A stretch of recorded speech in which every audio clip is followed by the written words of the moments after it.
Untuk membahas kondisi kemanusiaan saudara-saudara kita di Gaza akibat dari biadabnya Israel dan cenderung mungkin tidak punya otak mungkin ya ini Zionis ini. Nah, kita sudah hadirkan narasumber kita di studio pada pagi hari ini.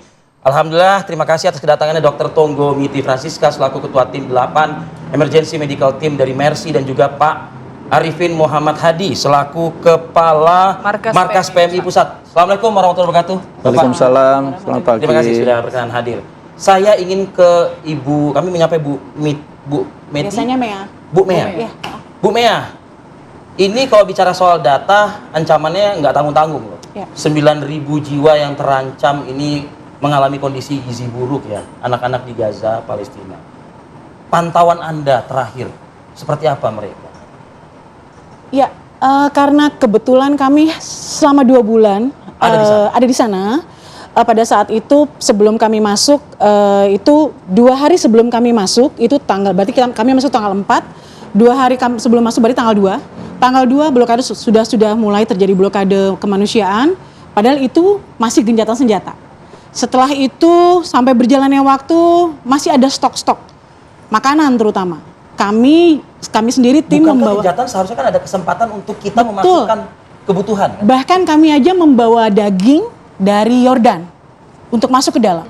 Jadi perlu dicatat, tidak ada satupun bantuan yang bisa masuk dari luar Gaza masuk ke dalam Gaza sejak tanggal 2 Maret. Itu tidak sampai sekarang. Suka ada janji sih, misalnya malam-malam kita lagi. Mei. Iya. 2 bulan. 2 bulan. Bayangkan, jadi mereka itu hanya bisa makan sayur-sayuran. Mungkin yang mereka tanam-tanam itu ya sebagian ya. Dan mungkin juga mereka bergantung sekali dengan tepung ya. Tepungnya, tapi terakhir sekitar 1 minggu yang lalu setelah kami keluar, itu ada berita bahwa dokter kami sudah dapat tepung, tapi tepungnya dicampur dengan pasir. Siapa yang mencampur? Jahat sekali. Zionis Israel siapa lagi? Ya. Karena memang sudah tertutup. Jadi waktu itu sempat kami sudah perang sudah dimulai ya, tapi kami memang tetap ada program food aid.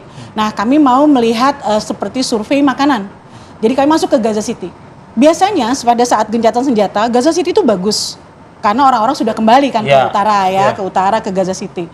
Tapi pada saat sudah mulai perang berlanjut lagi, di Gaza City itu truk-truk sekitar lebih dari 20 truk besar, tronton besar itu yang biasa membawa makanan dari luar Gaza menuju ke dalam Gaza itu teronggok, dibiarkan kosong karena mereka sudah tidak bisa keluar lagi. Jadi apa yang sudah di dalam tidak bisa keluar kecuali dari tenaga-tenaga medis internasional. Artinya tidak tersalurkan gitu ya Bu Mea ya? Tidak tersalurkan. Nah, bagaimana dengan bahan-bahan yang memang akan disalurkan tersebut, apakah juga akan rusak dong kondisi? Sudah pasti. Jadi kami sempat bilang, jadi waktu kami masih di sana, telur satu biji sekitar 2 minggu yang lalu berarti ya, 2 minggu atau seminggu yang lalu, telur 1 biji itu harganya 60.000, 55.000 lebih, 1 butir. Jadi kita berbahagia nih di Indonesia nih, dengan segitu banyak kelimpahan makanan. Dan kemudian mie instan itu sekitar 30 bungkus itu harganya lebih dari 2 juta. Itu dulu waktu kemarin. Dan itu kemudian telur itu juga belum tentu sepenuhnya bagus. Karena sudah lama mereka teronggok di perbatasan. Ya. Lalu pada saat kami keluar tanggal 22 April kemarin, itu sudah tidak ada bantuan. Biasanya waktu kami masuk itu bantuan masih banyak tuh. Sekarang sudah nggak ada. Oke, kebutuhan paling mendasar air bersih misalnya. Kondisinya gimana di sana? Begini, kalau saya karena posisinya ada di dekat Rumah Sakit Indonesia, alhamdulillah tim yang zaman dahulu itu mereka benar-benar mempersiapkan dan menggali itu berapa ratus meter. Soalnya video-video yang beredar kan sampai harus mereka menyaring pakai tisu, pakai kain itu demi mendapatkan air bersih. Di daerah Gaza City ya, kami melihat pada saat sebelum kami pulang, kami melihat memang banyak iringan-iringan yang mereka membawa jirigen-jirigen yang itu juga sudah nggak layak jirigennya ya. Di dekat Rumah Sakit Indonesia pun mereka juga melakukan antrian untuk ambil di tempat kita. Di tempat Indonesia. Makanya Indonesia itu sebenarnya itu kayak begini mereka bilang, Indonesia itu seperti ini buat kita. Kami tidak lari. Jadi Indonesia itu tidak lari. Itu loh makanya malah terus ya mengirimkan bantuan. Saya ke Pak Arifin. Bagaimana PMI ya mungkin bisa mendorong karena salah satu juga lembaga yang memang cukup intens ya kan menyalurkan bantuan ini.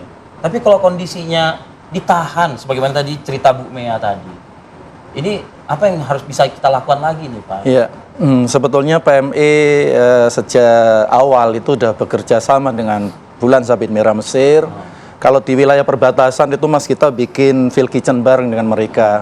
Jadi dulu masih memungkinkan, awalnya masih memungkinkan untuk suplai ke dalam. Karena di Rafah sendiri, karena kebetulan juga memang fungsi saya lebih banyak suplai logistik dari Kairo, tapi di wilayah El Aris, kemudian Rafah di perbatasan. Masih memungkinkan pada saat awal-awal untuk suplai. Dan sekarang kan sudah di blokade ini. Awal puasa, pertengahan puasa kami masih ada dapur umum beberapa kali di lokasi, tapi laporan dari lapangan memang bahan-bahan itu yang sekarang sudah mulai menipis dan agak sulit untuk mencari bahan-bahan untuk yang dimasak. Sehingga untuk sementara kami menipis ini gara-gara apa? Gara-gara memang kondisinya rusak juga lama-lama kan? Ya, karena stok nggak bisa masuk kan. Bisa masuk. Yang kedua tentu kan semua orang perlu makan, jadi susah juga cari akan habis. Iya. Ya, saat stok menipis itu apakah dibatasi? Pada akhirnya informasinya kan mereka makan sekali sehari, bahkan mungkin tidak makan begitu, karena stok menipis harus dihemat kan gitu. Jadi kalau kita lihat, karena saya yakin laporan media kan bahkan hampir semua wilayah Gaza itu orang-orang pasti akan terancam kelaparannya. Orang bersaing mendapatkan makanan dan keterbatasan kita, tim dapur umum kita, karena kami PMI bekerja sama dengan NGO lokal itu memang kita terus masak dan kita juga selain dapur umum juga layanan kesehatan. Memang yang paling sulit sekarang ini adalah untuk mencari bahan stok.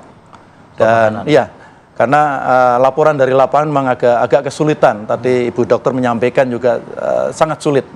Nah, apalagi ini sejak 2 Maret ya. Beberapa kali kami di bulan puasa masih mengadakan dapur umum dan juga distribusi air.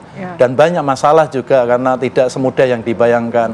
Distribusi air pun juga banyak gangguan lah dari mereka yang dihambat, yang mungkin juga dihalau dan lain-lain. Sekarang dapur umum masih berfungsi, masih beroperasi? Kami hentikan dulu sampai ada bahan stok memadai, tapi kita coba komunikasi lagi. Kami sedang berproses juga untuk melakukan negosiasi juga dengan Bulan Sabit Merah Mesir agar mereka juga melakukan upaya negosiasi di wilayah perbatasan. Karena terus terang kalau kita lihat di Konvensi Jenewa yang keempat ya, pasal 58, siapapun yang menghalangi masuknya bahan makanan di mana di daerah itu sudah ada kelaparan, itu sangat-sangat pelanggaran luar biasa bagi kemanusiaan. Dan pasti ini sangat bertentangan dengan hukum humanitar internasional. Tapi apakah Israel peduli? Ya. Tidak akan pernah peduli sih kalau saya pikir ya. Ya. Baik, kita lanjutkan Bu Mea dan juga Pak Arifin. Usai jeda kami akan kembali.